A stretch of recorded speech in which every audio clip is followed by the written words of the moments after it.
Oh sudah, oh ya. Kita ulang ya, ini dari slide awal.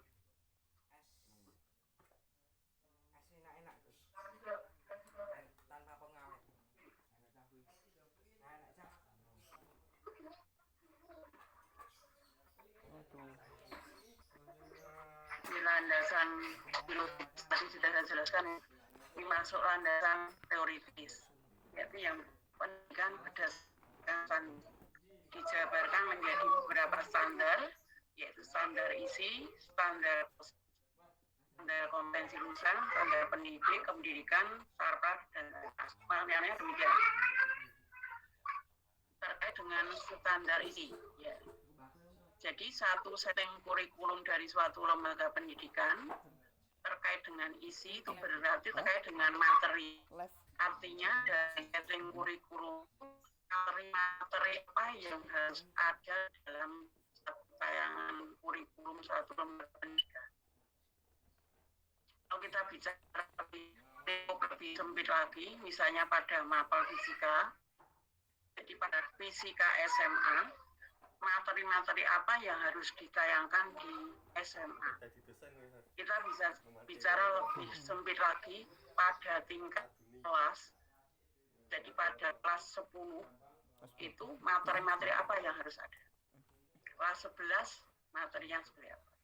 Kelas 12 materinya apa saja. Kemudian masuk ke standar proses. Bagaimana materi-materi itu harus dibelajarkan pada peserta didik.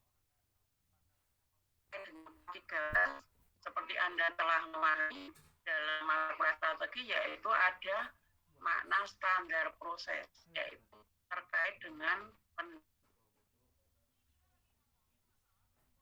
muncul dalam bentuk silabus, itu ada alur saintifik.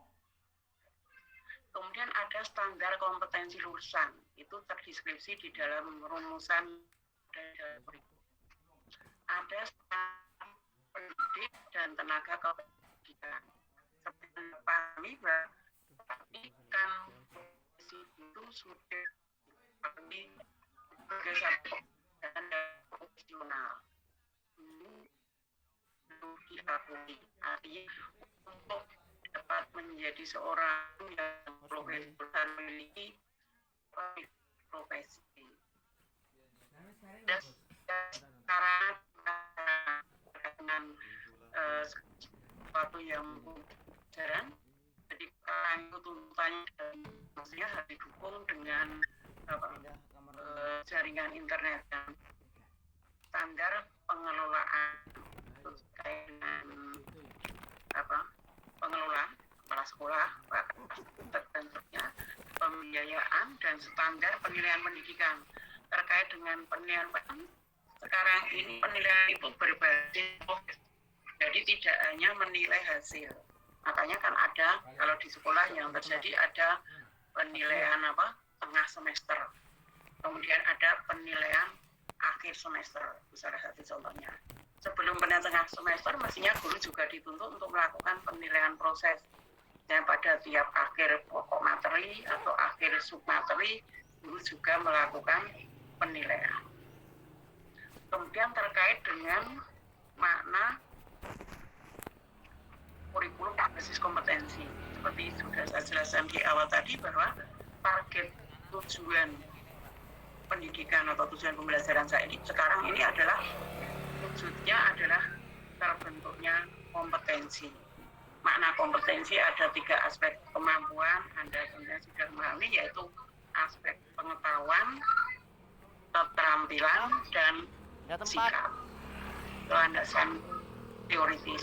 Jadi di dalam setting kurikulum itu ini yang pertama yang melatari adalah filosofi negara kita, teoritisnya adalah ini.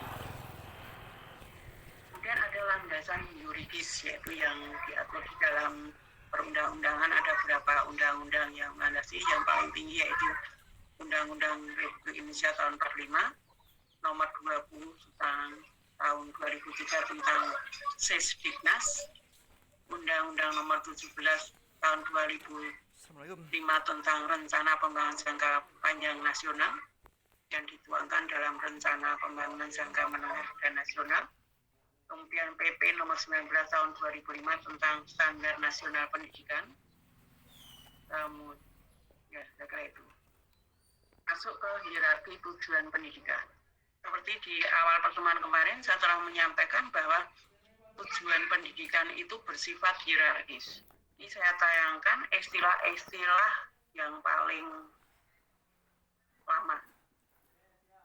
Dulu istilahnya adalah yang pertama, yang paling rendah adalah tujuan instruksional.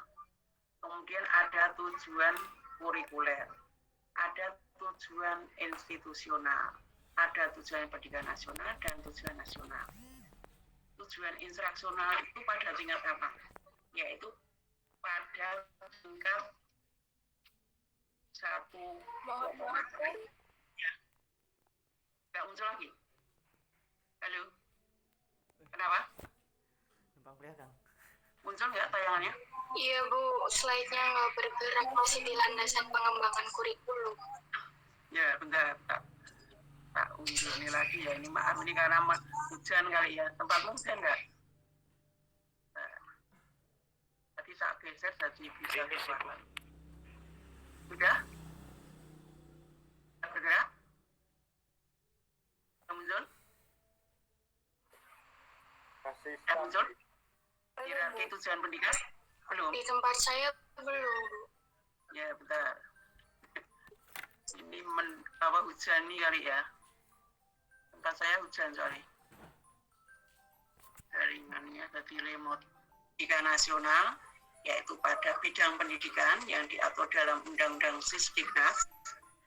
Kemudian tujuan institusional itu pada tingkat lembaga.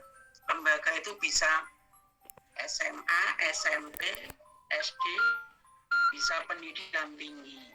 Kemudian ada tujuan kurikuler, dulu istilahnya, itu pada tingkat mapel, kelompok mapel. Nah, jadi kalau di SMA itu kan ada IPA, IPS, mungkin bahasa, PKN, keterampilan, dan seterusnya. Jadi kalau di IPA, di fisika, itu masuk dalam kelompok mapel IPA. Jadi ada tujuan kurikuler untuk IPA.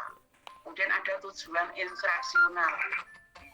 Tujuan instruksional itu jabaran dari kurikuler. Jadi pada tingkat mapel. Ini semuanya sifatnya hierarkis. Maknanya bagaimana? Artinya tercapainya tujuan yang tingkatannya lebih tinggi itu diwarnai oleh tercapainya tujuan pada tingkat yang paling rendah. Jadi kalau kita bicara pada tingkat mapel, itu akan mendukung pula tercapainya pada tingkat kelompok mapel. Akan mendukung pula pada tercapainya tingkat lembaga. Mendukung pula tercapainya pada tingkat nasional di bidang pendidikan dan akan mendukung tercapainya tujuan nasional. Kemudian SA itu jadi bergeser. Itu pada kurikulum tahun 2004. Tujuan nasional masih tetap, pendidikan nasional juga masih tetap. Kemudian yang tingkat institusi menjadi standar kompetensi lulusan. Standar kompetensi lulusan dijabarkan menjadi standar kompetensi. Dijabarkan lagi menjadi kompetensi dasar. Jadi kalau cermati, standar kompetensi ini pada kelompok mapel. Ini pada tiap mapel, tapi dalam mapel itu diurai menjadi beberapa pokok materi. Ini perubahan istilah pada tahun 2004. Tetap memiliki makna tadi, hierarkis tadi. Kemudian ada perubahan lagi pada tahun 2013. Ini tujuan nasional masih tetap, tujuan pendidikan nasional masih tetap, standar kompetensi lulusan itu pada tingkat lembaga, tingkat sekolah, kemudian kompetensi inti, ini beda makna lagi dengan yang tadi. Kompetensi inti ini pada tingkat kelas, jadi pada tingkat kelas yang sama untuk semua mapel, kompetensi intinya sama. Kemudian dari kompetensi inti dijabarkan menjadi kompetensi dasar, yaitu pada tingkat mapel. Namun sebenarnya KD ini terurai pada tingkat pokok-pokok materi. Baik kompetensi inti maupun kompetensi dasar ini terurai menjadi ini ada 4 ya. Jadi yang bisa diukur ya. Kamu coba hierarki Bu. Ya. Ya, aduh, sabar. Ini ya. Jadi mohon diingatkan kalau nggak muncul ini karena cuaca ini.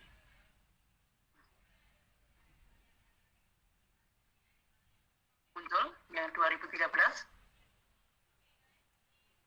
Sudah tayang? Aman Bu. Ya, gimana harus bulan kali ini? Enggak apa-apa, sabar. Ini jadi kompetensi inti ini pada tingkat kelas yang bisa diukur dalam hasil pembelajaran. Sebagai hasil pembelajaran itu ada 3, yaitu sikap, pengetahuan, dan keterampilan. Ada satu lagi yaitu spiritual, tapi ini sifatnya jangka panjang. Dari kompetensi inti dijabarkan lagi menjadi kompetensi dasar. Namun ini cenderung tidak pada mapel, tapi pada tiap pokok materi yang bermuara pada mapel.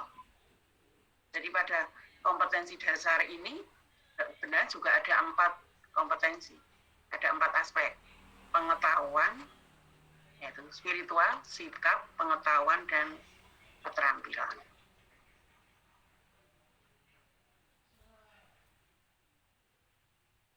Saya tayangkan rumusan tujuan pendidikan nasional yang tadi menjadi muara paling tinggi dari hierarki tujuan pendidikan, yaitu yang dirumuskan dalam Undang-Undang Nomor 20 Tahun 2003 tentang Sistem Pendidikan Nasional, yaitu menjadi manusia yang terdidik, beriman, bertakwa kepada Tuhan Yang Maha Esa, berakhlak mulia, sehat, berilmu, cakap, kreatif, mandiri, dan menjadi warga negara yang demokratis dan bertanggung jawab.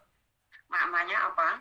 Seperti tadi, sifat hierarkis tadi, jadi guru mapel itu kan perannya di tingkat mapel.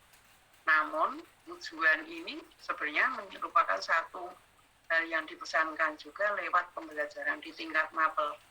Jadi meskipun lewat pembelajaran fisika, hal-hal yang tersurat di dalam Undang-Undang Nomor 20 Tahun 2003 ini diharapkan juga akan tercapai. Makanya muncul beberapa model pendekatan dan metode yang inovatif yang terjadi saat ini. Kelanjutannya, bertakwa pada Tuhan Yang Maha Esa, berakhlak beribadah di luhur, cakap, kritis, sehat, mandiri, dan seterusnya. Kita akan menyimak tentang hakikat IPA yang mungkin Anda juga telah memahami lewat dasar-dasar pendidikan MIPA. Apa itu IPA atau Natural Science? IPA menurut Bung Amin yaitu kumpulan pengetahuan yang tersusun secara sistematis, yang di dalam penggunaannya secara umum terbatas pada gejala-gejala alam, di mana memiliki 3 karakter: produk ilmiah, proses ilmiah, dan sikap ilmiah. Apa itu produk ilmiah? Produk ilmiah yaitu segala sesuatu materi yang harus dibelajarkan pada peserta didik. Ya, itu berupa pokok materi yang terurai menjadi sub-sub materi yang di dalamnya terurai lagi menjadi konsep bahkan subkonsep yang tentu Anda telah memahami, telah menguasai. Artinya ini menjadi bekal awal untuk masuk ke perkuliahan ini. Kemudian proses ilmiah, itu scientific process. Jadi di dalam IPA, fisika termasuk di dalamnya, itu ada hakikat proses ilmiah. Jadi di dalam membelajarkan IPA termasuk fisika, itu tidak cukup hanya mentransfer produk ilmiah, tapi juga perlu mengembangkan proses ilmiah. Anda tentunya telah memahami lewat dasar-dasar pendidikan MIPA. Proses ilmiah itu dilandasi oleh hakikat metode ilmiah. Ada beberapa tahapan dalam pengembangan metode ilmiah, mulai dari merumuskan masalah, merumuskan hipotesis, membuat praduga, menguji hipotesis, menganalisis, menggeneralisasi, dan mengaplikasikan. Tentu saja Anda tentu perlu dimaknai dari tiap tahapan tadi. Yang pertama yaitu tahapan untuk merumuskan masalah. Bahwa pembelajaran sesuai dengan hakikat IPA diawali dengan rumusan masalah. Nah, rumusan masalah itu munculnya dari mana kalau menurut Anda? Saya mungkin perlu bertanyakan kepada Anda. Jadi bagaimana makna dari hakikat proses ilmiah ini kalau diimplementasikan di dalam satu proses pembelajaran?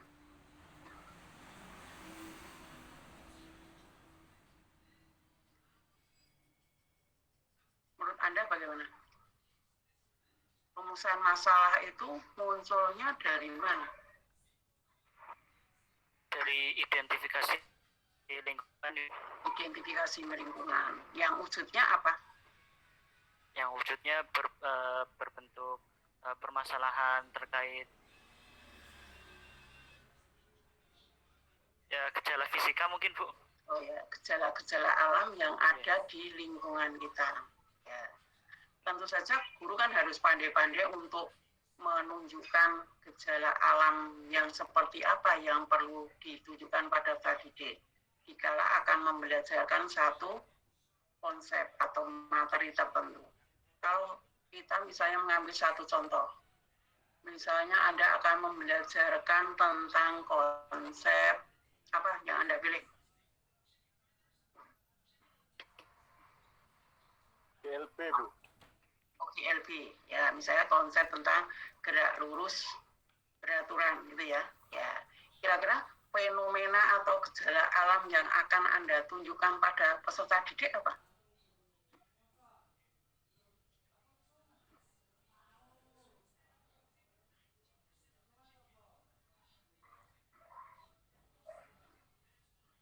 Apa? Fenomena alam yang akan Anda tunjukkan pada peserta didik. Wujudnya apa? Itu, Bu, selisih waktu tempuh yang diperlukan untuk mencapai sekolahan dari jarak yang berbeda-beda, Bu.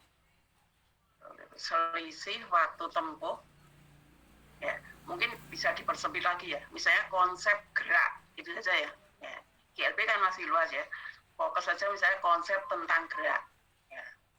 Kalau Anda akan belajarkan tentang konsep tentang gerak, fenomena atau gejala alam yang akan Anda tunjukkan atau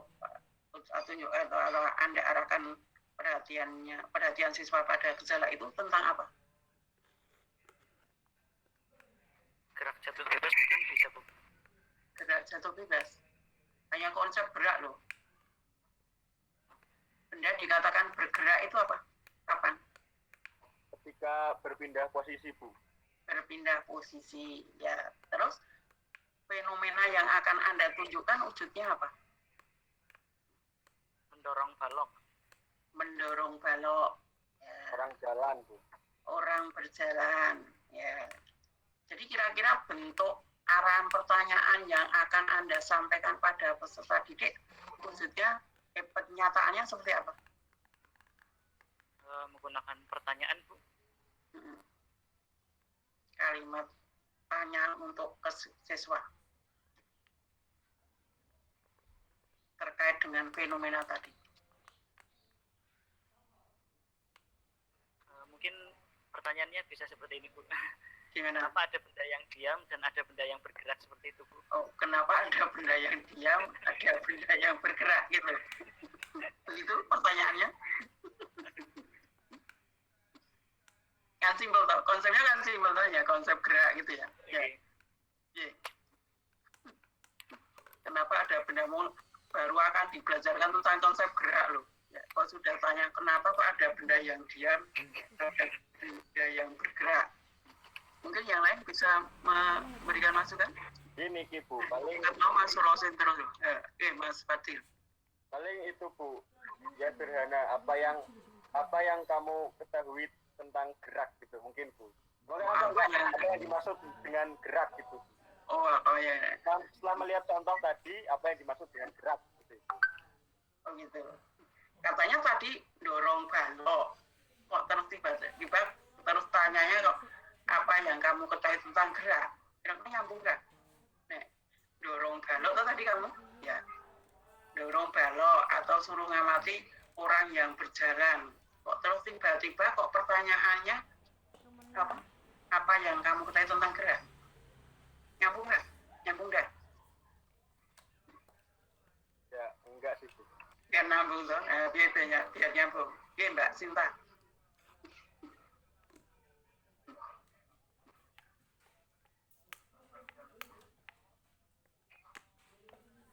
Mungkin apa yang menyebabkan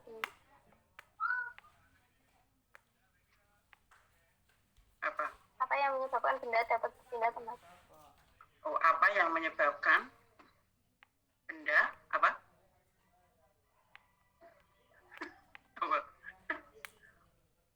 Berpindah tempat. Oh, kenapa ya? Kenapa apa yang menyebabkan benda berpindah tempat? Ya, begitu mungkin? Ya. Di balik itu siswa Anda punya pemikiran siswa harus menjawab apa?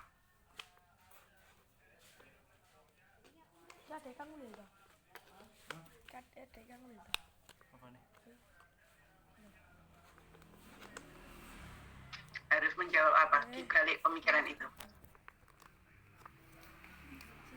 Karena orang bertanya kan harus punya harapan nanti siswa jawab apa gitu loh. Nah, kira-kira siswanya harus jawab apa? Kalau Anda bertanya seperti itu.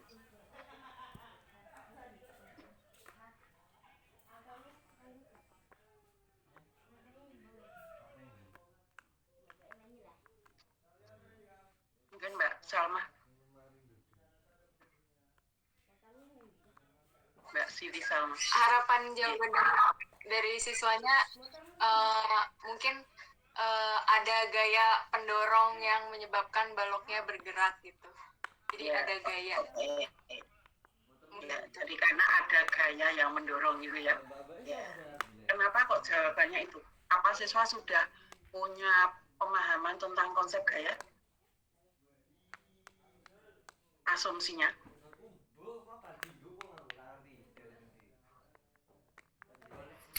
Belum Ibu.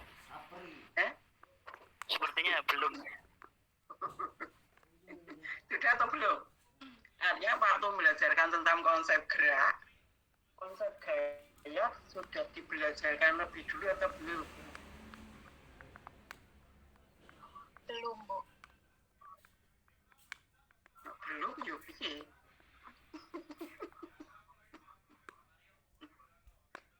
Mestinya harusnya sudah.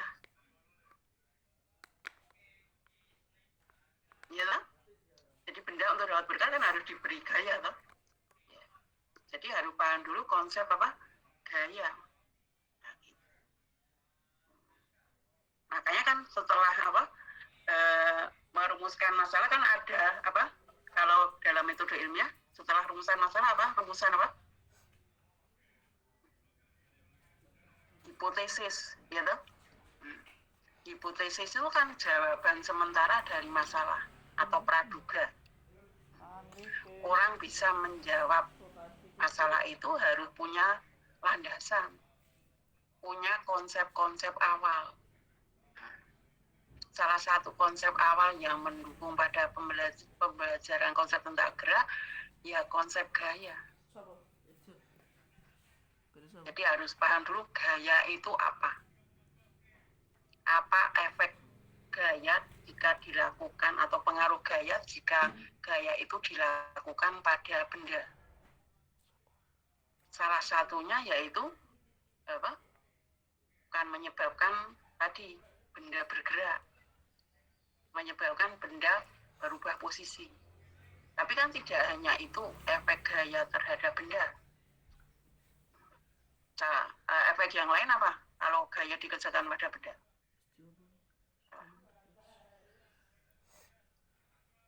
Yang terkait dengan benda kan karena gaya apa selain menyebabkan perubahan posisi menyebabkan apa gaya itu? Percepatan, Bu. Menyebabkan Perubahan bentuk. perubahan bentuk. Oke. Yang lain lagi? Perubahan arah. Perubahan arah gerak ya gitu. Tapi untuk konsep gerak ini fokusnya yaitu efek gaya yang menyebabkan perubahan posisi. Oh, wong, sepele wong. Gitu. Nah, itu kan rumusan hipotesis. Untuk merumuskan hipotesis itu harus dilandasi dengan konsep-konsep awal. Makanya sebelum guru masuk ke menggali tentang rumusan jawaban sementara dari siswa, guru itu perlu menggali konsep awal yang terkait dengan konsep yang akan dibelajarkan. Kadang terjadi salah persepsi. Konsep awal itu tidak mesti tepat di depan pokok dalam tatanan kurikulum ya. Tidak mesti tepat di depan materi yang kita bahas atau sebelum materi di atasnya. Bisa juga sebelumnya. Makanya seperti kemarin saya sampaikan, jika Anda nanti mengkaji tentang tatanan KD yang ada di dalam kurikulum, yaitu fokusnya ke silabus untuk menggali prasyarat, artinya prasyarat konsep apa yang ada di dalam tatanan kurikulum itu mestinya malirnya tidak hanya pas di atasnya, tapi perlu pada tahap-tahap sebelumnya yang bersesuaian dengan materi yang akan dibelajarkan. Ya. Kemudian ada tahap pengujian hipotesis. Menguji hipotesis itu kan perlu proses, perlu mengumpulkan data. Anda tentunya sudah memahami dalam mata kuliah strategi. Proses mengumpulkan data untuk membuktikan menguji hipotesis tadi dengan teknis seperti apa? Apa yang dapat dilakukan dalam proses menguji hipotesis? Mungkin Mbak Rosen. Mungkin bisa itu melalui praktikum. Praktikum apalagi? Diskusi juga bisa mungkin, Bu. Diskusi apalagi? Mungkin Mbak Taskia.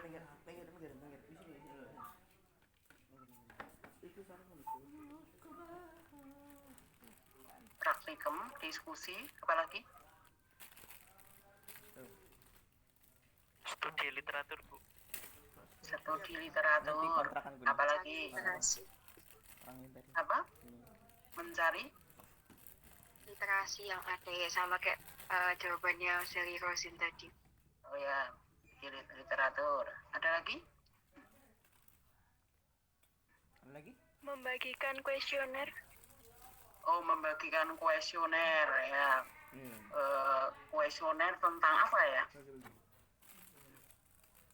Tentang konsep maksudnya ya, karena kan belajar tentang materi ya. Bisa dibantu dengan media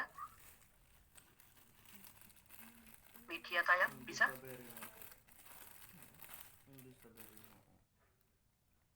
Mungkin Mbak Rizna dari UNES.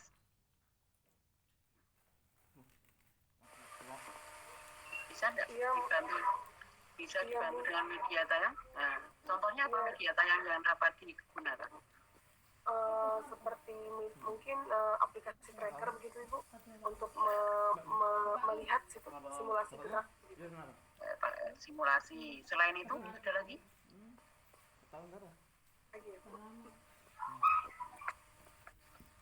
Mungkin dari saya cukup itu Bu. Mungkin dari teman-teman. Ya, simulasi. Teman yang lain ada misalnya media tayang yang lainnya dapat membantu. Anda sudah menguasai di mata kuliah strategi loh. Lewat tayangan modul juga bisa gitu ya. Ya, dari data itu kemudian nanti akan dianalisis. Menganalisis beberapa gejala atau fenomena kemudian mengkaitkan antara satu gejala dengan gejala yang lain, akhirnya dapat generalisasi konsep dan akhirnya dapat mengaplikasikan konsep itu pada suatu permasalahan. Nah, itu alur proses ilmiah yang itu dipesankan sebagai satu bagian dari karakter materi pembelajaran IPA, termasuk di dalamnya yaitu fisika. Yang dimana dengan pengembangan proses ilmiah melalui proses pembelajaran tadi juga akan tertanam kaidah yang ketiga, yaitu sikap dan nilai ilmiah yang perlu dikembangkan atau perlu ditanamkan pada peserta didik dalam proses pembelajaran. Saya akan kembali ke tayangan lagi. Artinya tadi.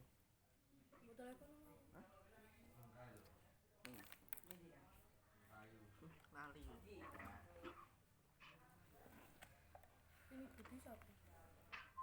Dosen.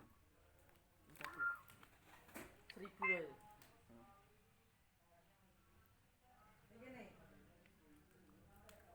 Doraemon. Ini bagikan kain. Kemudian tadi sudah kita diskusikan bagaimana perlu mengembangkan proses belajar di sekolah menengah agar dapat memberikan hasil sesuai hakikat ilmu pengetahuan anak.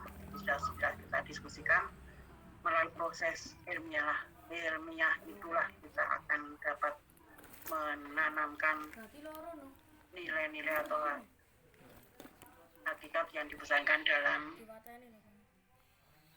materi pembelajaran IPA, masuk dalamnya fisika. Masuk kita pada bagaimana hubungan antara kurikulum dan tujuan pendidikan. Di sini ada satu kurikulum, setting kurikulum, ada proses pembelajaran dan tujuan pendidikan. Dikatakan bahwa kurikulum itu merupakan sarana untuk mencapai tujuan pendidikan. Tadi sudah dijelaskan bahwa di dalam kurikulum itu wujudnya adalah rancangan yang di dalamnya ada satu tatanan isi berupa materi, ada satu tatanan tujuan yang wujudnya sekarang adalah kompetensi, ada latar teknis. Teknis itu akan mewarnai ini proses. Jadi kurikulum sebagai suatu acuan guru atau sarana untuk mencapai tujuan pendidikan tidak akan berarti kalau tidak diimplementasikan di dalam proses pembelajaran. Jadi tujuan ini tidak akan tercapai kalau tidak dikembangkan di dalam proses pembelajaran. Terkait proses pembelajaran, saja Anda telah memahami ada banyak komponen atau aspek yang membangun satu proses pembelajaran. Ada dua komponen utama yang membangun, yaitu guru dan siswa. Proses pembelajaran saat ini fokusnya yaitu pada siswa. Artinya dalam proses pembelajaran kita memberdayakan siswa. Kita perlu memandang sebagai subjek pembelajaran. Kita telah memahami bahwa siswa sebagai subjeknya kita memandang siswa itu sebagai yang berpotensi untuk mengikuti proses yang kita sering tanamkan. Potensinya apa? Yang tadi saya sampaikan. Wujudnya adalah kemampuan awal yang telah dia peroleh melalui proses pembelajaran sebelumnya. Maka guru harus pandai-pandai menggali kemampuan-kemampuan awal yang ada pada diri siswa yang terkait dengan materi yang akan kita belajarkan. Tadi saya pesankan bahwa materi prasyarat tidak mesti berdekatan, bisa jadi terjadi pada proses-proses sebelumnya. Selain itu juga perlu didukung dengan adanya sarana prasarana, didukung dengan teknis pembelajaran, didukung dengan lingkungan atau suasana yang mendukung. Jadi banyak aspek yang mewarnai proses pembelajaran dalam rangka mengimplementasikan guru untuk mencapai tujuan pendidikan.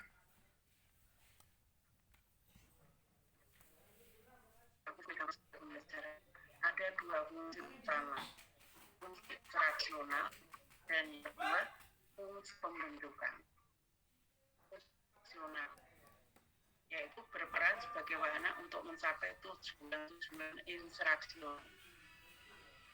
Anda kemarin dikala saya menayangkan silabus, Anda sebenarnya sudah di dalam kurikulum silabus dan bagiannya, di situ ada sederetan tatanan tujuan yang wujudnya yaitu tatanan kompetensi.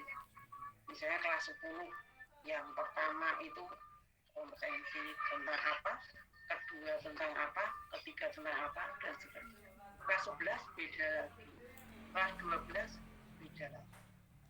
Kemudian ada fungsi pembentuk, yaitu mengikat tujuan-tujuan instruksional telah dicapai sedemikian rupa sehingga siswa terbentuk menjadi seseorang seperti yang dideskripsikan baik oleh tujuan institusional maupun tujuan pendidikan nasional. Tadi sudah saya jelaskan bahwa apa yang ada di dalam tatanan kurikulum itu pesan hierarki tujuan pendidikan tadi tetap tersirat di dalamnya. Jadi dengan satu pola tatanan tertentu itu akan membentuk dan kompetensi pada peserta didik pada satu tahapan tertentu. Misalnya, mengapa kok di kelas 10 itu ditampilkan materi-materi ini dengan bentukan kompetensi seperti itu yang beda dengan kelas 11 dan 12, yaitu makna bentukannya di situ. Jadi di dalamnya selain ada aspek pengetahuan, tapi juga di situ ada nilai atau sikap dan ada keterampilan yang perlu ditanamkan pada peserta didik. Bicara tentang makna ini kita bisa bicara dalam arti sempit, bisa juga dalam arti luas. Dalam arti sempit kita bicara misalnya pada tingkat kelas. Pada tingkat kelas Anda melihat tatanan yang ada di kelas 10 misalnya. Kenapa kok yang pertama muncul tadi dengan materi ini, yang kedua ini, dan ketiga, dan seterusnya seperti ini. Kita bisa bicara dalam arti yang lebih sempit lagi. Pada satu tadi, kenapa mesti harus terurai menjadi sub-sub materi seperti ini? Namun kita bisa bicara juga dalam arti yang lebih luas. Bahwa proses pembelajaran itu kontinu, terus-menerus. Dalam arti luas kita bisa melihat pada tingkat mapel. Misalnya, materi kelas 10 itu akan menjadi prasyarat pada materi kelas 11. Kelas 11 akan menjadi prasyarat materi kelas 12, itu pada tingkat mapel. Bisa bicara dalam arti lebih luas lagi, materi yang dibelajarkan SMA itu menjadi diprasarati di tingkat SMP. Yang di SMP diprasarati di tingkat SD, begitu seterusnya. Jadi bentukan kompetensi pada pribadi siswa itu berjalan secara kontinu, terus-menerus, sesuai dengan perjalanan waktu. Bisa bertahap dari satu konsep ke konsep berikutnya, dari materi ke materi berikutnya, bisa satu pokok materi ke pokoknya, dan seterusnya. Apa fungsi kurikulum bagi peserta didik? Yang pertama adalah fungsi penyesuaian. Mengarahkan siswa agar memiliki sifat well-adjusted, yaitu mampu menyesuaikan dirinya dengan lingkungan, baik lingkungan fisik maupun lingkungan sosial. Lingkungan itu sendiri senantiasa mengalami perubahan dan bersifat dinamis. Seperti kemarin saya sampaikan bahwa kita membelajarkan peserta didik itu akan membekali mereka agar memiliki kompetensi, pengetahuan, sikap, keterampilan termasuk spiritual yang diharapkan mampu atau bermanfaat untuk dia terapkan dalam kehidupan. Memenuhi sifat manusia sebagai makhluk sosial, tapi juga dalam rangka memenuhi sifat manusia sebagai makhluk individu, bahwa dia butuh pengembangan. Tapi di satu sisi mereka tidak lepas dari lingkungan. Makanya setting kurikulum harus ini sesuai dengan tuntutan dinamika kehidupan, tuntutan dinamika ilmu pengetahuan dan teknologi. Fungsi integrasi mampu menghasilkan pribadi-pribadi yang utuh, memiliki kepribadian yang dibutuhkan untuk dapat dan berintegrasi dengan masyarakatnya. Jadi di samping dapat mendapatkan pengetahuan juga akan terbentuk nilai, sikap, dan keterampilan. Terpahami nilai dan keterampilan itu tadi, agar yang dia dapat dari makna konsepnya tadi dapat diimplementasikan dalam kehidupan real. Anda telah memahami bahwa fisika itu kan belajar tentang lingkungan, belajar tentang fenomena. Jadi konsep-konsep yang ditanamkan lewat fisika tidak cukup hanya untuk menyelesaikan soal-soal yang sifatnya matematis. Diharapkan juga mampu tadi diterapkan dalam kehidupan real. Contoh perilaku yang sekarang menjadi sedang misalnya perlunya hemat energi. Nah, bagaimana harus berperilaku hemat energi? Siswa perlu menemukan apa itu energi, apa itu peran energi di dalam kehidupan. Bagaimana agar berperilaku dalam kehidupan ini menjadi perilaku hemat energi, dan apa pentingnya perilaku hemat energi dari seorang individu kaitannya dengan kepentingan orang banyak. Ya Allah. Fungsi diferensiasi mampu memberikan pelayanan terhadap perbedaan individu. Jadi kurikulum ini disetting tidak hanya untuk siswa-siswa yang cerdas. Kita harus akui bahwa siswa itu kemampuan intelektual, emosionalnya berbeda-beda. Meskipun pada tingkat usia yang sama. Dikatakan bahwa di dalam pembelajaran kita memandang siswa itu sebagai pribadi yang unik. Kalau jenis kelaminnya hanya dua, laki-laki perempuan. Secara teori pendidikan, karakter siswa dengan tingkat usia sekian ini, karakter kemampuan perkembangan intelektual emosialnya seperti itu. Tampilannya tidak jauh beda, tapi di balik tampilan yang hanya dua jenis kelamin dengan karakter kemampuan pada tingkat usia seperti itu, mereka banyak variasi. Itu yang perlu disadari oleh guru selaku pembelajar. Kita harus bisa memberikan layanan pada mereka dengan karakter yang unik tadi, dengan keunikannya masing-masing.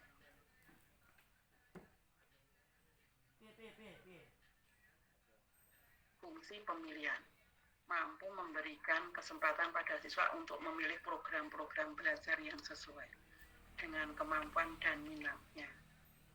Ini kita bicara luas.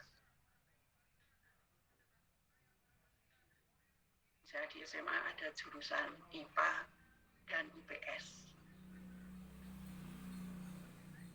Kesempatan pada siswa mana yang tertarik untuk bidang IPA-nya dan bidang IPS-nya. Kalau kita bicara tentang fisika, kita juga bisa fokus mau menekuni pada bidang yang mana, misalnya kalau sudah masuk ke pendidikan tinggi. Bidang teknologinya atau konsepnya. Konsepnya yang mau ditekuni pada bagaimana. Energi atau teknologi atau yang lain. Fungsi diagnostik mampu membantu dan mengarahkan siswa untuk dapat memahami dan menerima kekuatan atau potensi dan kelemahan yang dimilikinya terkait dengan tadi yang fungsi diferensiasi tadi. Apa yang mendasari prinsip pengembangan kurikulum? Ada prinsip misalnya.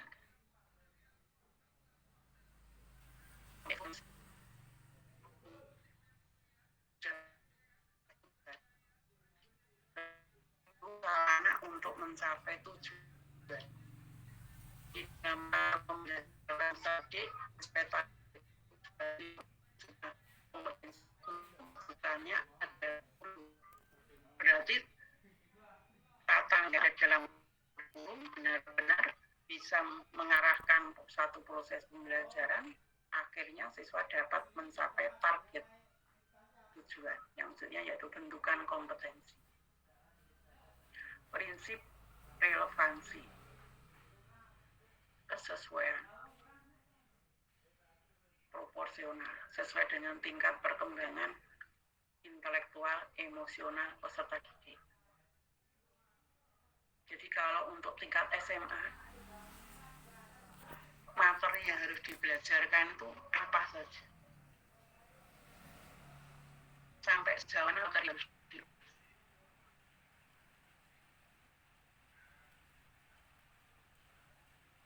prinsip efisiensi. Bicara tentang efisiensi berarti bicara tentang kualitas. Dalam 1 tahun itu layaknya berapa materi yang harus ditayangkan, berapa KD yang harus ditayangkan, teknisnya seperti apa.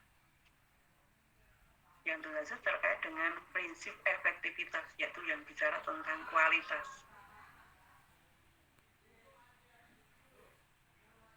Dari sekian materi yang dirancang pada satu tingkat kelas, kalau kita hanya bicara tentang kuantitas, jadi mungkin guru tidak perlu pusing-pusing. Dalam 1 semester ada 6 KD, disampaikan dengan ceramah, mungkin nggak sampai 6 bulan selesai itu kalau bicara tentang efisiensi. Tapi yang kita berikan efektivitas. Bahwa siswa tidak cukup transfer awal, tapi tadi bentukan kompetensi. Artinya ini bicara tentang teknis. Akan untuk 3 kompetensi tadi harus dibelajarkan dengan teknis seperti apa. Bicara tentang teknis, kita tidak lepas dari karakter materi. Jadi kalau karakter materi seperti ini, teknis yang tepat itu seperti apa?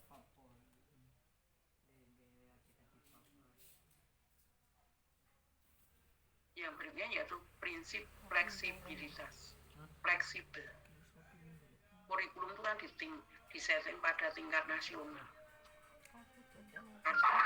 Setting kurikulum itu bisa diterapkan di manapun, dengan kondisi apapun. Jadi kan tidak baku, tapi fleksibel. Jadi misalnya di daerah terpencil yang tanpa ada sarana prasarana yang selengkap di tingkat perkotaan, guru harus pandai-pandai memberdayakan dirinya, memberdayakan lingkungan, sumber-sumber yang ada di lingkungan apa, sehingga dapat mendukung proses pembelajaran. Di dalam tatanan kurikulum tidak ada setting yang khusus, tapi bisa diterapkan dimanapun. Prinsip integritas, memenuhi semuanya. Setting kurikulum akan mengantarkan didik ke bentukan 3 kompetensi tadi. Tidak menjadi satu capaian yang terpisah, tapi terpadu. Fokusnya adalah pada aspek pengetahuan. Tapi dikala guru belajarkan materi, menanamkan pada tadi di untuk pada bicara prinsip sudah sampai antara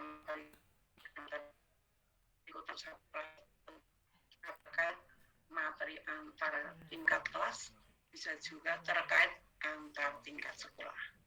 Prinsip sinkronisasi bersesuaian, artinya itu sesuai dengan untuk tingkat SMA dengan usia sekian ini, kedalaman materi yang disampaikan seperti apa. Untuk SMP dengan usia siswa seperti ini, tingkat kedalaman materinya seperti apa. Objektivitas, nyata, terukur. Artinya setting kurikulum itu harus dapat diukur hasilnya. Berarti kan perlu dipikirkan alat ukurnya apa, teknik mengukurnya bagaimana, indikasi keberhasilannya seperti apa. Itu harus dapat dijelaskan. Itu tadi saya sampaikan ada 3 aspek yang dapat diukur sebagai hasil pembelajaran: pengetahuan, keterampilan, dan sikap. Jadi kalau mau mengukur pengetahuan itu indikasinya apa? Sampai sejauh mana pengetahuan yang perlu digali pada peserta didik, pada tingkat mapel tertentu, pada tingkat usia tertentu. Terus kalau mau mengukur sikap, mengukurnya bagaimana? Instrumennya apa? Indikasi keberhasilannya apa? Termasuk keterampilan. Instrumennya apa? Tekniknya apa? Indikasi keberhasilannya seperti apa? Prinsip demokratis. Artinya kan terbuka, tidak egois, identik dengan yang tadi fleksibilitas, bisa diterapkan dimanapun dengan situasi apapun. Yang penting yang menjadi kata kunci, bagaimana guru pembelajar itu mampu memberdayakan potensi-potensi yang ada sehingga dapat mendukung keberjalanan kurikulum tadi. Itu beberapa prinsip yang mendasari dalam pengembangan kurikulum.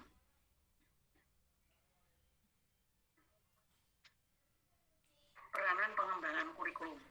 Ada peranan konservatif, mentransmisikan dan menafsirkan warisan sosial kepada anak didik dan generasi muda, membina tingkah laku anak sesuai dengan nilai-nilai sosial yang ada di lingkungan masyarakat.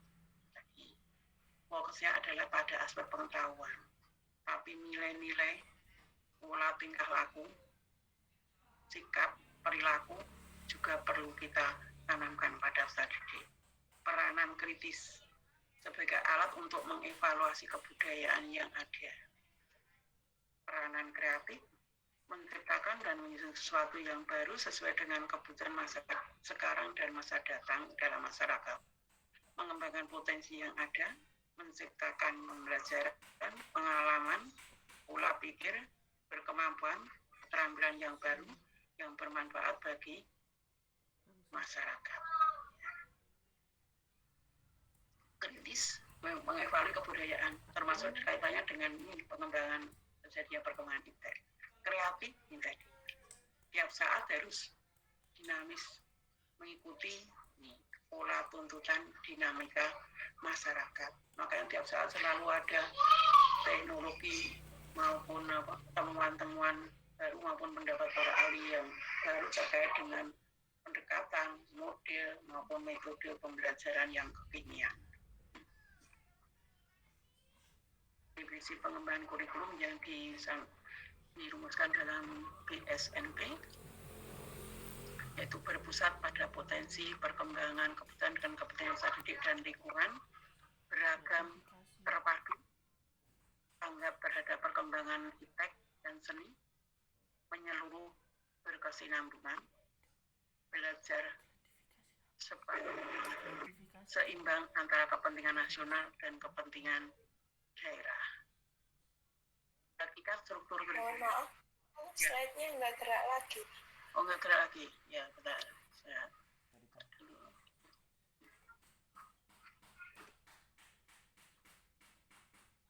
Ya, betul? Hakikat struktur kurikulum? Ya.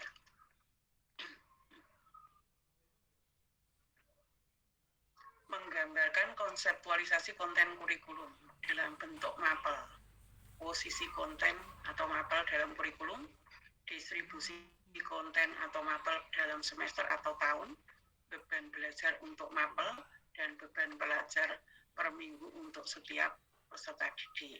Ini yang kemarin saya tayangkan lewat silabus, itu kan bagian dari setting kurikulum. Merupakan aplikasi konsep pengorganisasian konten dalam sistem belajar, bisa sistem semester dan pengorganisasian beban belajar per jam pelajaran atau 1 minggu dalam sistem pembelajaran. Ya, namun yang ada yang Anda cermati, wujudnya kan tidak semuanya ada. Yang kemarin Anda cermati dalam satu tatanan silabus hanya tatanan pada tingkat kelas. Dan jam pembelajaran handphone juga tidak terurai tiap pokok materi. Baru disetting pada tingkat kelas per minggu. Jadi kan sekian JP per minggu. Komponen kurikulum. Komponen kurikulum adalah bagian fungsional dari kurikulum yang tidak dapat terpisahkan dari suatu sistem. Makanya apa yang termasuk komponen kurikulum? Kita akan buka bagian dari kurikulum yang kemarin tertayang dalam tayangan silabus. Saya akan buka silabus.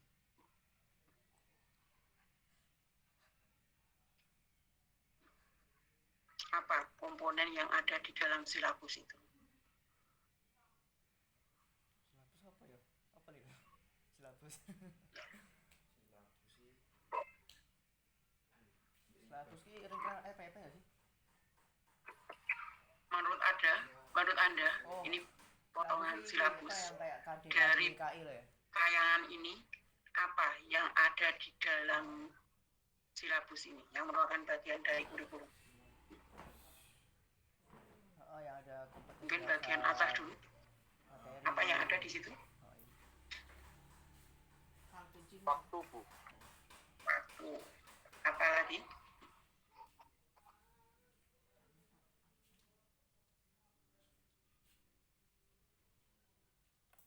Tujuan pembelajaran, Bu. Tujuan pembelajaran. Tujuannya kompetensi ya. Agak ke bawah. Kompetensi dasar. Ini rekam. Kompetensi dasar. Apa lagi? Pakai ini nggak bisa. Materi. Materi, ya pokok materi. Ya. Ini ada lagi yang dapat Anda lihat selain Kegiatan. kegiatan. Kompetensi dasar. Kompetensi dasar. Apa lagi? Masih ada yang kurang yang perlu Anda cermati? Dulu. Kalau aspek yang diukur, Apa? Aspek apa? Aku ngomong masuk. aspek yang Enggak, diukur ini tak hide tak. seperti sikap, Heeh. pengetahuan, Pokoknya sing tak pakai untuk omongan. Ya, bisa. Nah, ini khusus untuk rekam. Aspek apa pembelajaran ya? Denger lagi Ya. nanti. Heeh. Sempet tuh. Ada satu lagi yang perlu Anda lihat. Ini Ada ini. Uas ki. Ini ada makna tingkat kelas Aku ya. sampai buat YouTube loh. Buat YouTube. Anda cermati ini. Yo, kuliah semua.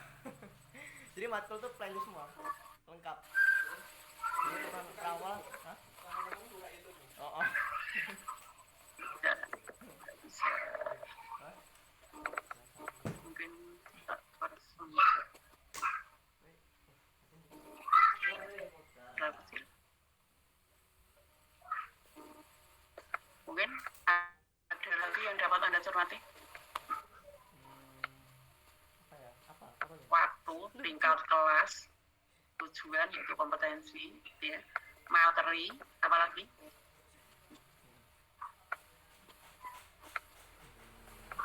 Kegiatan pembelajaran. Ada yang berbeda antara ini 3141 dengan 3242. Apa yang membedakan?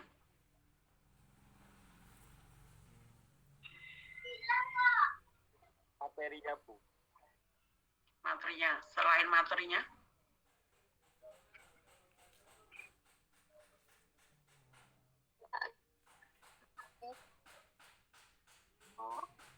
tes pembelajaran satu dengan tiga sama enggak? Desain.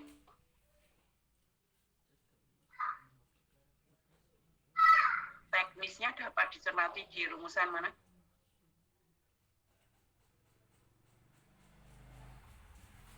Bagusnya dia agenda. Ini di KD4 ya. Ini membuat prosedur kerja ilmiah. Ini menyajikan hasil pengukuran. Jadi ada lagi teknis untuk membelajarkan. Yang tadi Anda sebut tadi menjadi satu kesatuan yang utuh. Menjadi satu sistem yang utuh. Jadi seperti waktu, tingkat kelas, materi, kegiatan, kemudian tujuan, teknis, itu adalah komponen-komponen kurikulum. Yang itu akan ditata menjadi satu kesatuan yang utuh. Yang itu diwarnai oleh karakter materinya. Jadi kalau kita melirik pada bagian lain, beda lagi teknisnya. Di bagian lain, beda lagi. Itulah komponen kurikulum.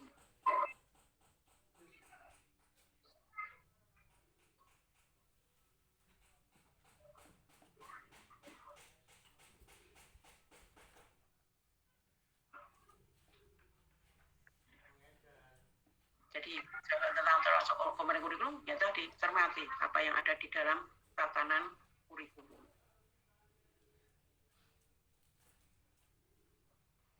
Mohon maaf Ibu. Ya. Mungkin mohon maaf ini sedikit saran Bu, untuk share screen-nya mungkin pilih yang seluruh layar Bu. Jadinya waktu di show Ya, sebentar. nanti kan slide show-nya itu Bu. Ya, ini kan play mode, bentar. Ini proses. Oke. Ya, play mode. Lemot. Ya. Lemot. Bukan lemot. Lemot. Kita masuk komponen kurikulum 2013. Ada kompetensi inti yang tadi saya sampaikan. Ada kompetensi dasar. Ada muatan pembelajaran, daftar pilihan dasar, dan seterusnya. Ada beban belajar. Tadi itu komponen yang lebih spesifik lagi, muncul di apa? Di silabus. Komponen pokok kurikulum dalam proses pendidikan. Ada komponen tujuan, isi materi yang tadi sudah Anda sebut, organisasi atau strategi, artinya setting kenapa kok ini muncul awal, ini muncul kemudian. Komponen media yang ada tersirat di teknis tadi, komponen proses, dan komponen evaluasi. Kemudian apa sistematika kurikulum? Sistematika kurikulum adalah tata analogis fungsi komponen-komponen kurikulum. Bagaimana keterkaitan antara komponen dan sistematika kurikulum? Tadi sudah kita cermati bahwa antara komponen tadi kan menjadi satu kesatuan yang utuh. Yang itu akan mewarnai satu tatanan kurikulum. Untuk tingkat kelas tertentu berbeda dengan tingkat kelas yang lain. Untuk satu KD tertentu berbeda dengan KD yang lain. Namun kalau kita melihat menyeluruh antar KD itu ada keterkaitan. Pada satu tingkat kelas tertentu antar KD yang satu dengan yang lain ada keterkaitan.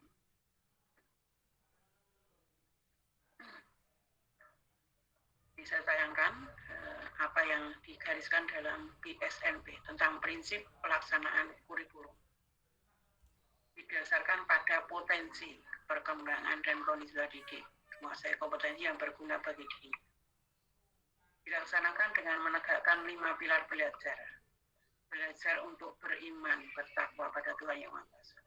Belajar untuk memahami dan menghayati.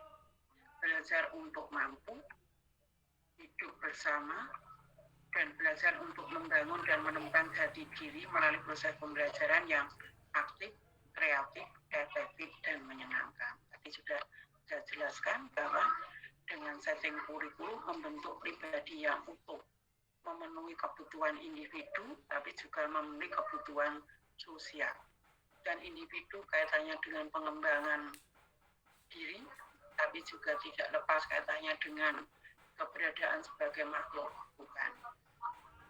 Dan untuk pengembangan sosial, ini untuk hidup bersama, berguna bagi orang lain, di mana itu dilakukan melalui proses yang aktif, kreatif, efektif, dan menyenangkan. Menyenangkan artinya bermakna sesuai dengan tingkat perkembangan intelektual, emosionalnya peserta didik. Menyenangkan untuk Anda berbeda dengan menyenangkan untuk siswa SD, siswa SMP, maupun siswa SMA.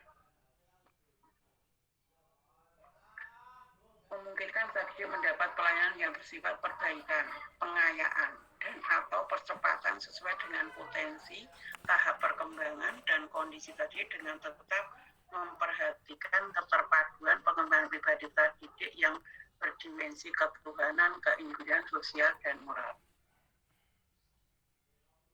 Yang ini sesuai dengan kaidah kurikulum berbasis kompetensi. Jadi sebenarnya kurikulum berbasis kompetensi itu alasannya adalah mastery learning, belajar tuntas. Jadi sebenarnya, kalau KBK itu dilaksanakan sesuai dengan kaidah mastery learning, pembelajarannya itu tidak klasikal, tapi tadi belajar tuntas. Jadi dimungkinkan adanya pelayanan yang berbeda antara individu yang satu dengan individu yang lain. Jadi dalam belajar tuntas, siswa itu dapat masuk ke tahapan kompetensi selanjutnya kalau tahapan sebelumnya sudah dianggap tuntas. Artinya yang memiliki laju belajar cepat, dia dapat selesai lebih dulu. Yang memiliki laju lambat, perlu adanya kesempatan perbaikan dan pengayaan. Makanya lajunya bisa berbeda-beda. Namun kalau pola itu diterapkan sesuai dengan kaidah tadi mastery learning sebagai landasan KBK, kondisinya yang belum memungkinkan. Satu guru melayani satu kelas, jadi kalau di SMA kan tidak sekitar 30, itu satu kegiatan yang tidak ringan. Jadi dia perlu banyak guru, kalau itu harus individual. Perilisan itu pernah dilakukan pada sekitar tahun 75-76. Di Jogja itu dulu ada namanya sekolah pembangunan. Namun akhirnya tidak ditindaklanjuti. Sebenarnya lewat KBK itu arahnya ke rintisan ke sana. Namun tadi cuma SDM guru belum cukup memenuhi. Sehingga yang terjadi saat ini sebenarnya itu belum KBK benar. Masih semi KBK. Realisasinya, pembelajarannya klasikal. Meskipun siswa belum tuntas pada satu tahapan kompetensi, tetap mengikuti bersama-sama dengan peserta didik yang lain. Kalau kita melirik ke lembaga lain, di UNS kebetulan juga belum pernah melaksanakan, di Universitas Indonesia, kebetulan kemarin saya pernah mengalami di sana pola KBK itu sudah diterapkan. Jadi dalam satu kelas itu dibagi menjadi sub-kelompok. Satu kelompok itu hanya melayani kira-kira 10 mahasiswa. Itu benar-benar KBK itu dapat dijalankan.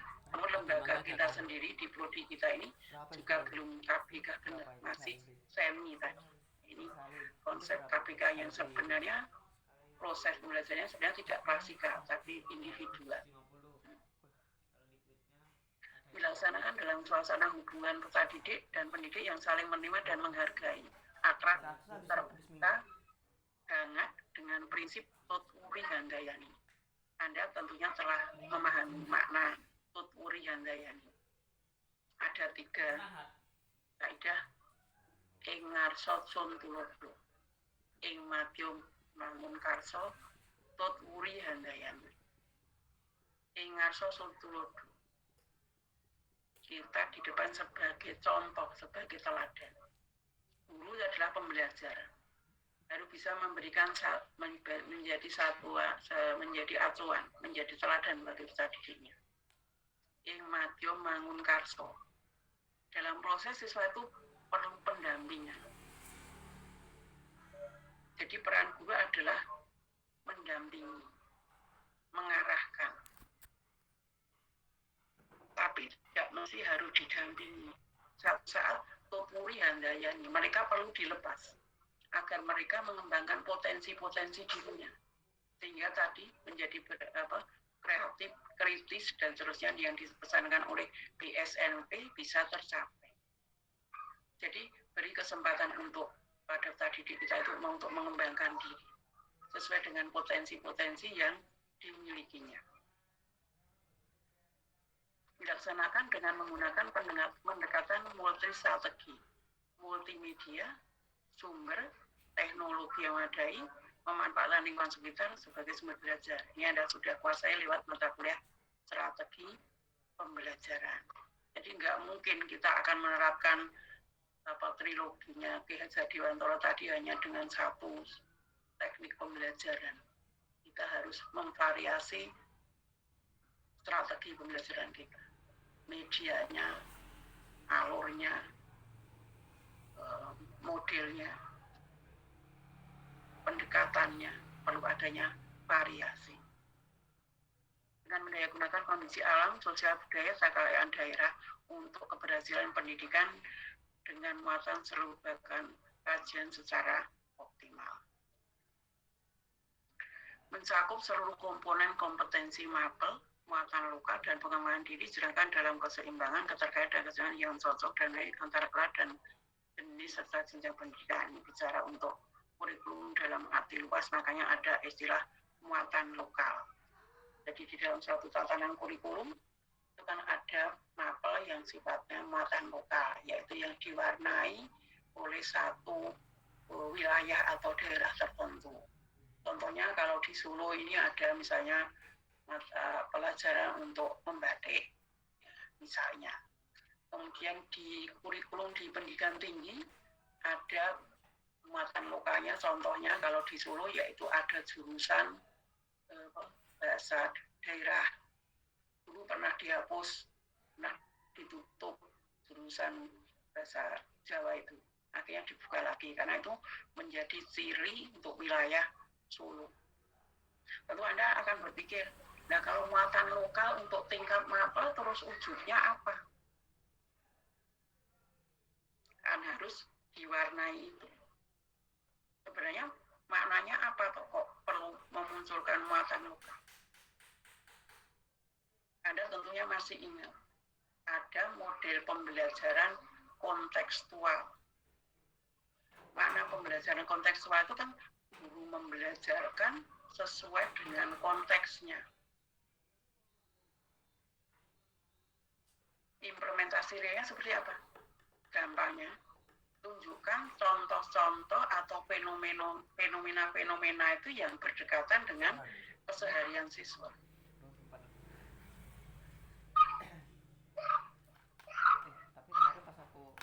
Jadi tunjukkan fenomena yang itu mudah diamati oleh siswa. Yang siswa itu pernah mengalami, mudah mengamatinya, mampu untuk memahami makna di balik fenomena itu. Jadi tunjukkan yang dekat dengan keseharian siswa. Jadi makna muatan lokal diimplementasikan dalam mapel itu dilandasi pada model pembelajaran kontekstual. Jadi guru harus pandai-pandai menunjukkan fenomena yang terkait dan dekat dengan keseharian siswa. Contoh yang paling gampang misalnya saat Anda membelajarkan tentang hukum Archimedes misalnya. Anda menunjukkan fenomena, pernahkah kalian mengamati adanya kapal selam? Yang paling gampang kan kapal selam. Nggak salah fenomena itu. Tapi ya itu tadi, itu kurang kontekstual. Belum tentu semua siswa itu pernah melihat kapal selam. Belum tentu semua siswa itu bisa membayangkan bagaimana prinsip kerjanya kapal selam. Dengarnya hanya dari cerita. Misalnya siswa, saya sendiri saja belum pernah mengalami ini, pola bekerjanya kapal selam itu. Dan yang saya tahu hanya teoritis. Itu contoh nyata bahwa guru sudah menunjukkan fenomena, tapi tadi fenomena yang ditunjukkan itu nggak kontekstual, nggak sesuai konteks, kurang dekat dengan keseharian siswa. Ya paling tidak ya 5 kali seminggu lah ya. Baik tiap hari tuh. Tentunya akan siswa lebih mudah memahami. Mempertanyakan misalnya, pernahkah kalian atau apa yang Anda rasakan Ini ngulang-ngulang. di saat kalian masuk ke kolam renang misalnya. Iso bayangke nyemplung nang kolam renang ki apa yang dirasakan.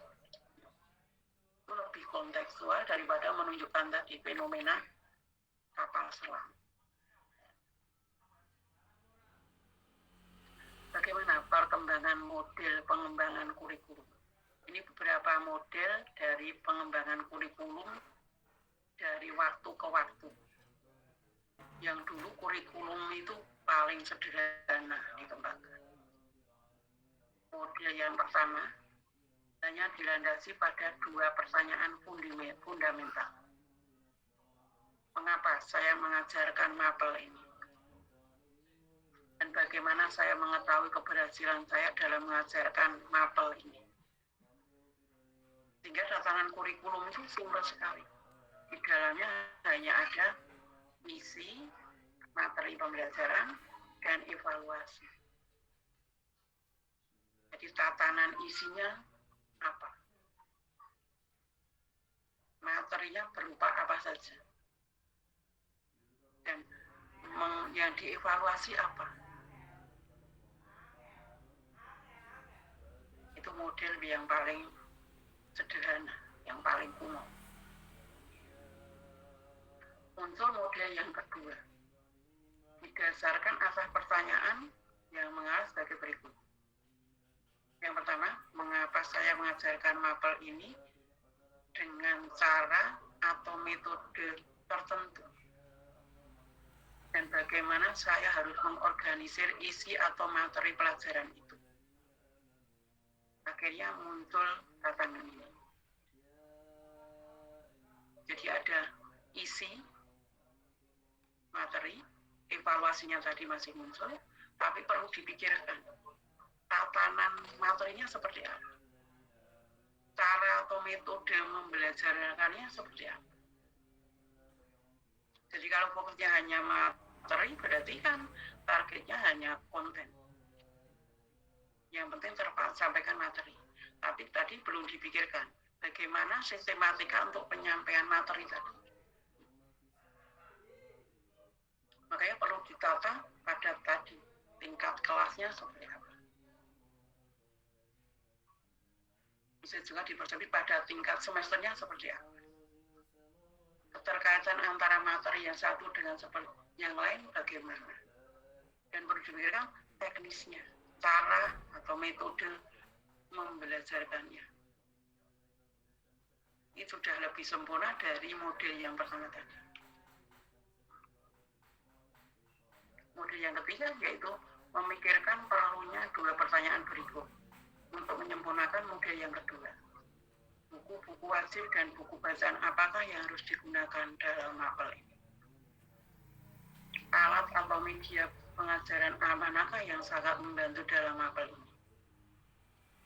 Sehingga muncul satu komponen lagi yaitu teknologi. Penerapan metode tanpa didukung teknologi tidak akan dapat terrealisasi. Makanya yang seperti tadi saya sampaikan, metode pendekatan, model pembelajaran itu berkembang dari tahun ke tahun, mengikuti dinamika perkembangan ilmu pengetahuan dan teknologi.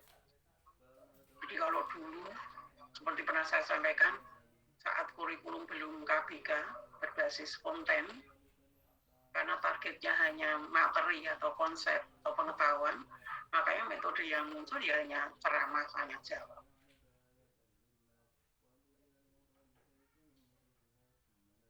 Bahkan mungkin alat-alat pembelajaran juga belum sebanyak sekarang. Lab-lab di sekolah itu baru dibangun sekitar tahun 70-an. Dikala saya masuk SMP tahun 70 berapa?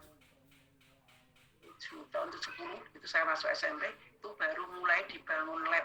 Anda dapat bayangkan pengalaman belajar saya zaman dulu.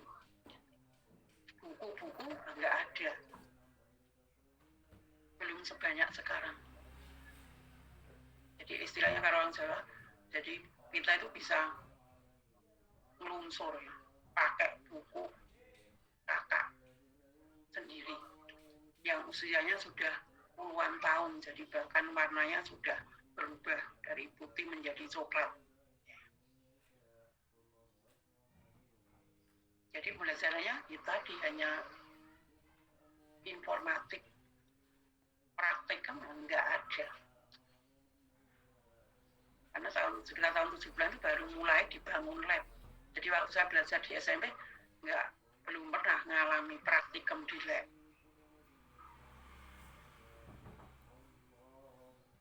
Akhir saya di SMP tahun 73-an itu baru mulai diterbitkan buku SMP, yaitu ada dulu namanya buku Sat dan Energi. Itu terbitan pertama dari Balai Pustaka. Masuk SMA tadi karena sudah ada rintisan tahun 70-an ada lab, itu sudah ada lab konvensional yang berisi alat-alat.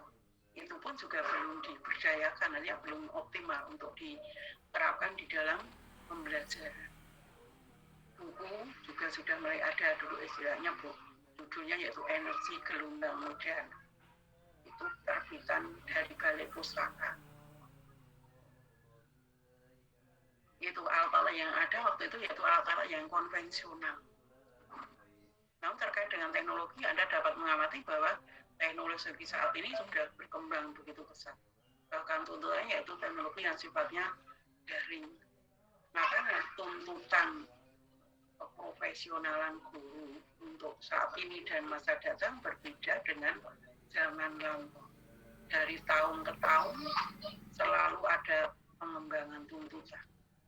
Maka pembekalan untuk Anda sebagai calon guru profesional untuk masa-masa yang akan datang diikuti dengan dinamika perubahan kurikulum, penataan kurikulum, setting mata kuliah yang berbeda, setting tugas yang berbeda, tuntutan tugas akhir yang berbeda. Jadi tidak semuanya hanya nguri-uri yang konvensional, meskipun yang konvensional tetap kita lestarikan. Namun perlu ada dinamika. Jadi ini dalam rangka untuk menyiapkan Anda terkait dengan TA Anda.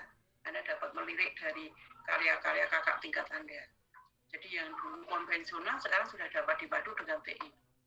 Yang terakhir kemarin saya bimbing yaitu Mas Puput Cahyo terkait dengan eksperimen tentang hukum Archimedes. Jadi untuk pengukuran besarannya tidak semuanya manual, sudah didukung dengan TI. Jadi ukur berapa daya tekan ke atas, berapa perubahan berat benda waktu di udara dengan di dalam air itu sudah dibantu dengan teknologi. Jadi yang konvensional tetap perlu dilestarikan, namun dinamika iptek perlu kita padukan. Jadi terkait dengan persiapan Anda untuk membuat TA, jadi mulailah melirik itu teknologi. Jadi apa yang dapat dimunculkan dengan teknologi yang ada ini untuk mendukung alat yang sifatnya konvensional.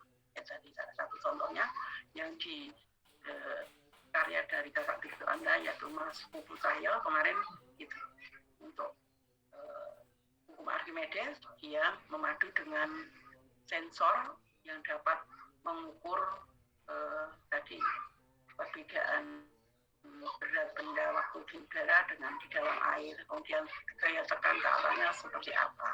Itu dapat dikembangkan nanti untuk konsep-konsep yang lebih lanjut dan dapat dikembangkan untuk untuk materi-materi yang lain. Contoh yang lain lagi, saya pernah membimbing dalam pembuatan teropong. Anda dapat bayangkan, jadi kalau mahasiswa hanya menampilkan wujud teropong konvensional, dan itu akan diterapkan di dalam pembelajaran, betapa sulitnya harus menunjukkan pada peserta didik. Akhirnya waktu itu saya memberikan saran, bagaimana Anda mampu men-setting teropong ini agar dapat diamati oleh siswa secara klasikal. Jadi hubungkan dengan satu teknologi. tayangkan lewat komputer, lewat laptop. Akhirnya ditemukan teknologi itu. Jadi siswa untuk mengamati bagaimana proses terjadinya bentukan bayangan pada teropong tidak harus istilah Jawanya ngincer teropong itu. Mereka sudah dapat mengamati lewat tayangan LCD dari laptop. Kapan itu akan terjadi proses akomodasi maksimum dan tak berakomodasi.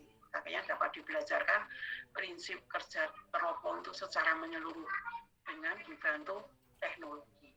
Jadi bicara tentang teknologi itu sebenarnya dinamis tergantung tadi perkembangan iptek yang terjadi. Mulai dari teknologi yang sederhana dengan alat-alat konvensional, tapi dengan dinamika perkembangan iptek ini kita dapat memadu dari yang konvensional dapat dipadu dengan yang baru sesuai dengan tuntutan atau dinamika yang terjadi saat ini. Jadi dua contoh tadi bahwa itu satu tuntutan di dalam suatu setting satu pembelajaran, guru harus berpikir inovatif. Bagaimana harus mampu mengembangkan dan menerapkan teknologi di dalam suatu pembelajaran. Jadi makna teknologi itu bisa macam-macam makna. Mulai dari teknologi sederhana sampai teknologi yang mutakhir. Sekali lagi, teknis tetap mewarnai. Organisasi materi tetap mewarnai. Model yang keempat,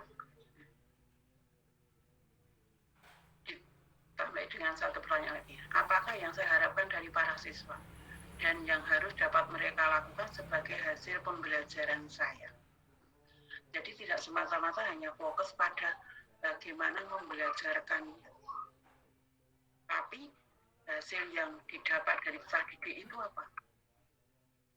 Makanya berpikir tentang sasaran atau tidak.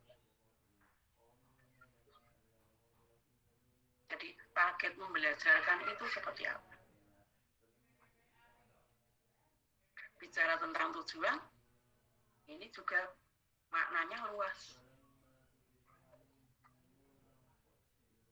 Jadi tadi dinamika tentang rumusan tujuan tadi berkembang. Menyeluruh dikatakan bahwa, atau secara umum dikatakan bahwa tujuan itu hierarkis. Muaranya adalah tujuan paling tinggi yaitu nasional. Yang paling rendah yaitu pada tingkat mapel atau pada tingkat. Tapi istilah itu berkembang. Ya. Sampai yang terakhir sekarang istilah K13. Yang targetnya adalah kompetensi. Ada 3 aspek yang dapat diukur. Pengetahuan, keterampilan, dan sikap. Makanya bicara tentang teknologi, ini tadi. Kalau di pola sebelum tadi mungkin teknologi semata-mata hanya dalam rangka untuk membelajarkan isi materi, ini teknologi tapi kaitannya dengan ini, target, sasaran. Peserta didik itu mau dibawa kemana? Mau dibentuk menjadi pribadi seperti apa? K13 memesankan 3 aspek. Berarti teknologi yang mendukung harus seperti apa? Untuk mengukur pengetahuan, mengukur sikap, keterampilan, haruskah semuanya dilakukan manual? Beberapa kakak tingkat Anda sekarang sudah membuat namanya modul elektronik.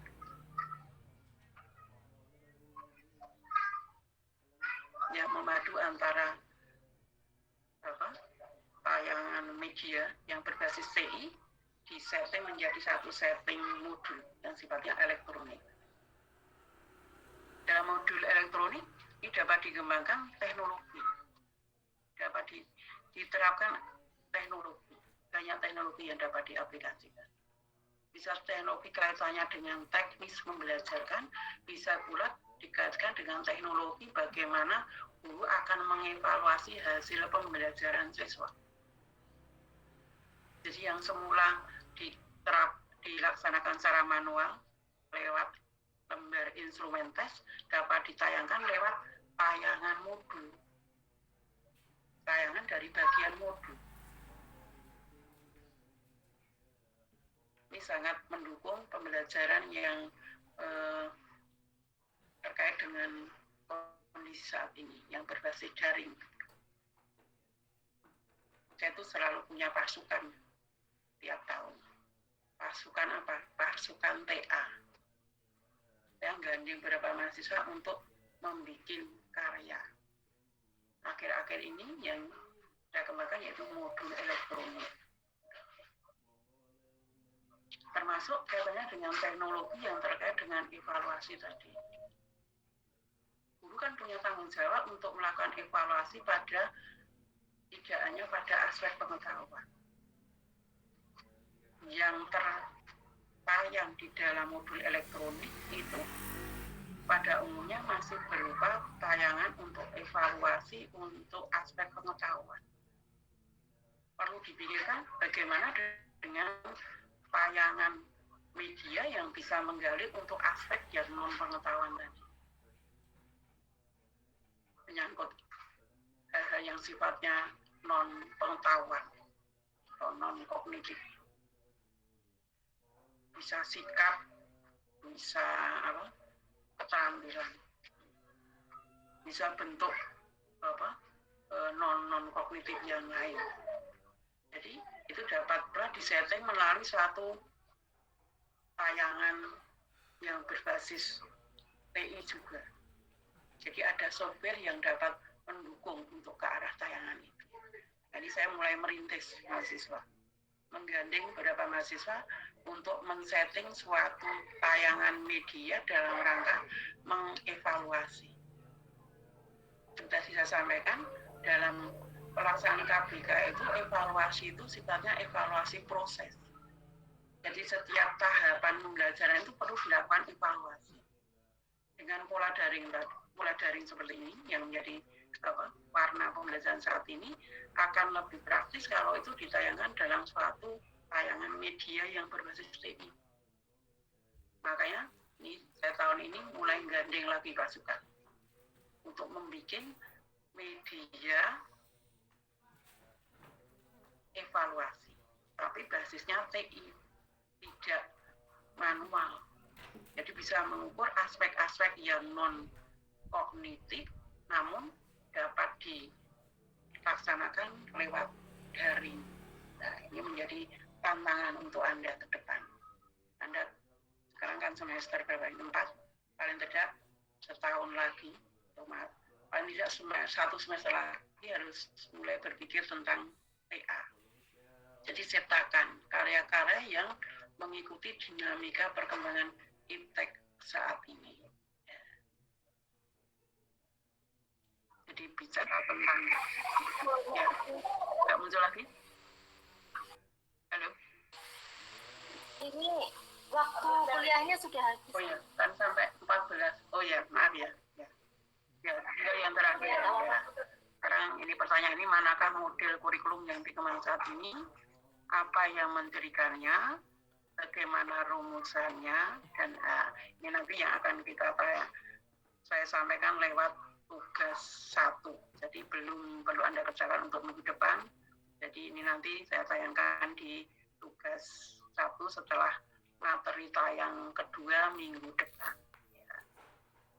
Ingat saya itu 14.40, ternyata 14.20 ya. Ya, mohon maaf ya, agak lewat sedikit.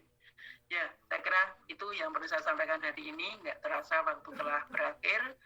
Jadi mudah-mudahan yang saya sampaikan hari ini dapat Anda pahami terkait dengan makna keterkaitan antara kurikulum dan tujuan pendidikan. Ya. Saya kira karena waktu, maka pertemuan hari ini saya akhiri sampai di sini. Kita ketemu lagi minggu depan untuk tayangan materi yang selanjutnya. Jadi hari ini saya belum menyertakan tugas.